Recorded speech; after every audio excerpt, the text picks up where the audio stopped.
오늘 우리에게 주시는 하나님의 말씀은 에스겔 3장 16절에서 27절까지 말씀입니다. 16절 7일 후에 여호와의 말씀이 내게 임하여 이르시되 인자야 내가 너를 이스라엘 족속의 파수꾼으로 세웠으니 너는 내 입의 말을 듣고 나를 대신하여 그들을 깨우치라.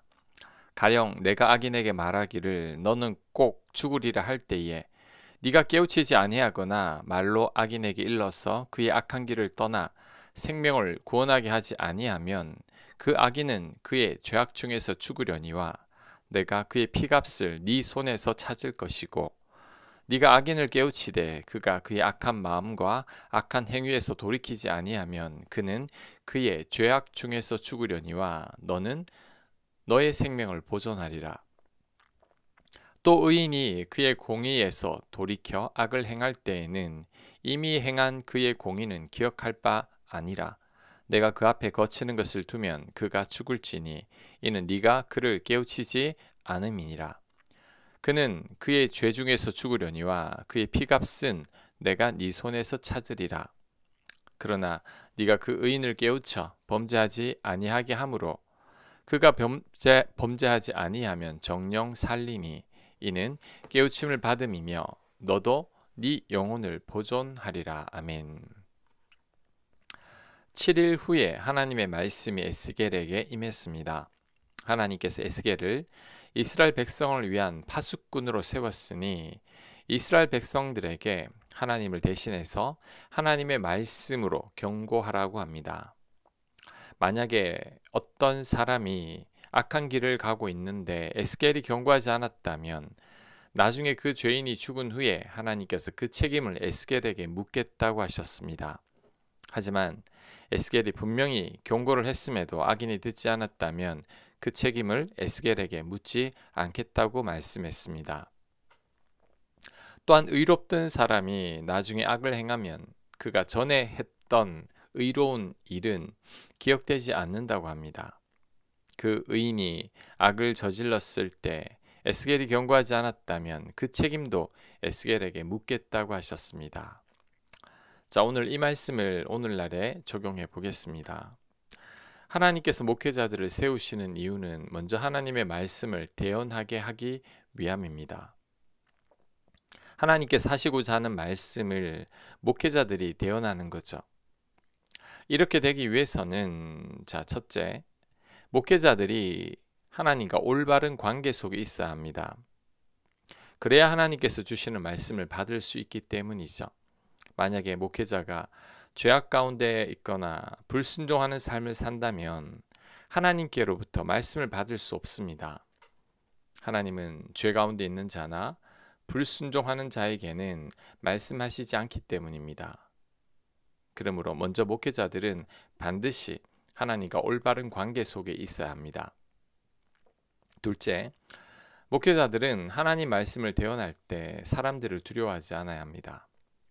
만약에 악인들에게 하나님께서 음성을 들려주신다면 그 음성은 악인의 죄를 책망하는 말씀일 것입니다. 그런데 그 책망하는 음성을 악인들이 좋아할 리가 없습니다. 누구든지 자신의 허물을 지적하면 불쾌해하기 때문이죠. 세례 요한은 헤롯의 죄를 지적함으로 인해 결국 참수형을 당했습니다. 예레미야 선지자는 백성들의 죄를 지적하다가 맞았고 구덩이에 던져졌습니다. 역대하 24장에 나오는 스가랴 선지자는 백성들의 죄를 지적하다가 돌에 맞아 죽었습니다. 마찬가지로 목회자들이 성도들의 죄와 악을 지적하면 성도들이 좋아하지 않습니다. 세상 사는 것도 힘이 드는데 교회에서까지 나쁜 말을 듣고 싶지 않은 거죠. 그래서 목회자들이 성도들 눈치를 보느라 제대로 하나님의 말씀을 대언하지 못할 때가 있습니다. 이때 하나님께서 목회자에게 그 책임을 묻겠다고 하셨습니다. 회개하고 돌이킬 성도들이 있는데 목회자가 그 책임을 다하지 않았기 때문입니다. 목회자로서 굉장히 두려운 말씀이고 부담이 되는 말씀입니다. 왜냐하면 사람들 눈치 보느라 파수꾼으로서의 사명을 제대로 감당하지 못할 때가 있기 때문이죠. 하나님께서 강하게 감동을 주실 때에는 사람 눈치 보지 말고 가감 없이 전해야 할 것입니다. 그리고 성도님들은 듣기 싫은 말씀, 지적하는 말씀이라고 할지라도 겸손히 들어야 합니다. 구약의 선지자들 가운데 참 선지자는 별로 인기가 없었습니다. 오히려 거짓 선지자들이 인기가 더 많았죠. 우리는 듣기 좋은 말씀만 들으려고 하지 말고 듣기 싫은 말씀도 들어야 합니다. 오히려 더 귀를 기울여서 스스로를 반성해야 합니다. 그래야 하나님 앞에 온전한 자로 설 수 있습니다. 자, 그리고 한 가지 더 살펴볼 것은 20절에 의인들이 나중에 악을 행하게 되면 그 전에 의인들의 공의는 기억되지 않는다고 한 것입니다. 이전에 아무리 선한 일을 많이 했다고 할지라도 지금 악을 저지른다면 아무런 소용이 없다는 것을 우리는 명심해야 합니다. 과거의 신앙을 현재까지 우려먹는 그리스도인들이 있습니다. 자, 오늘 이 말씀을 반드시 기억해야 합니다. 지금 의인으로 남아있지 않는다면 아무런 소용이 없습니다. 과거에 다윗과 같은 사람이었다고 할지라도 지금 악인이라면 그는 악인일 뿐인 거죠. 과거에 존경받던 그리스도인들이 말년에 변질된 모습을 보이는 분들이 많습니다. 오늘 말씀에 의하면 그들은 단지 죄인일 뿐입니다. 사울 왕도 과거에는 예언을 할 정도로 하나님의 영에 충만했죠. 하지만 말년의 사울은 하나님을 떠난 죄인일 뿐이었습니다.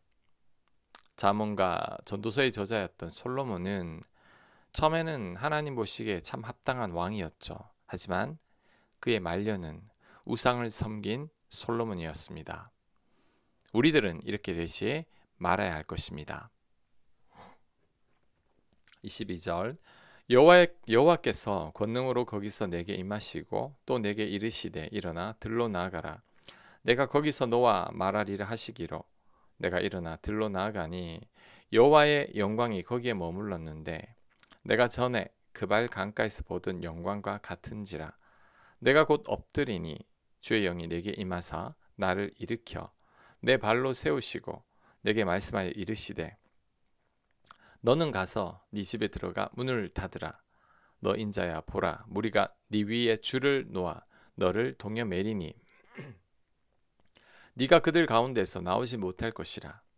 내가 네 혀를 네 입천장에 붙게 하여 네가 말 못하는 자가 되어 그들을 꾸짖는 자가 되지 못하게 하리니 그들은 패역한 족속임이니라. 그러나 내가 너와 말할 때에 네 입을 열리니 너는 그들에게 이르기를 주 여호와의 말씀이 이러하니라 하라. 들을 자는 들을 것이요 듣기 싫은 자는 듣지 아니하리니 그들은 반역하는 족속임이니라. 아멘. 하나님께서 에스겔에게 들로 나가라고 말씀하셨습니다. 말씀하신 그 들에서 하나님의 영광이 임했고 하나님은 또다시 에스겔에게 행할 일들을 말씀해 주셨습니다. 하나님은 에스겔에게 집에 들어가 문을 닫으라고 하시면서 악인들이 에스겔을 결박할 것이라고 말씀하셨습니다. 이때 하나님께서 에스겔로 하여금 벙어리가 되게 하실 것인데 이것은 하나님의 말씀을 대언하지 못하게 함이라고 했습니다. 이 자체가 바로 심판입니다. 말씀을 듣고 회개할 기회마저 주지 않는 거죠.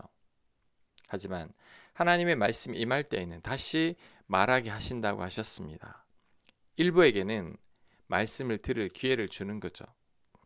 에스겔의 말을 들을 자는 듣고 듣기 싫어하는 자들은 듣지 않을 것이라고 하셨습니다. 자, 이를 볼 때 말씀을 들을 기회가 있다는 것이 얼마나 큰 은혜임을 알아야 합니다. 하나님께서 악인들을 심판하실 때에는 말씀을 들을 기회마저 박탈하십니다. 하나님의 말씀을 전혀 듣지 못하게 하시는 거죠. 그러면 회개할 기회도 얻지 못하게 됩니다.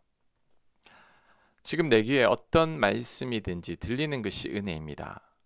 특히 나의 죄나 허물을 지적하는 말씀이 들리는 것은 더 큰 은혜입니다.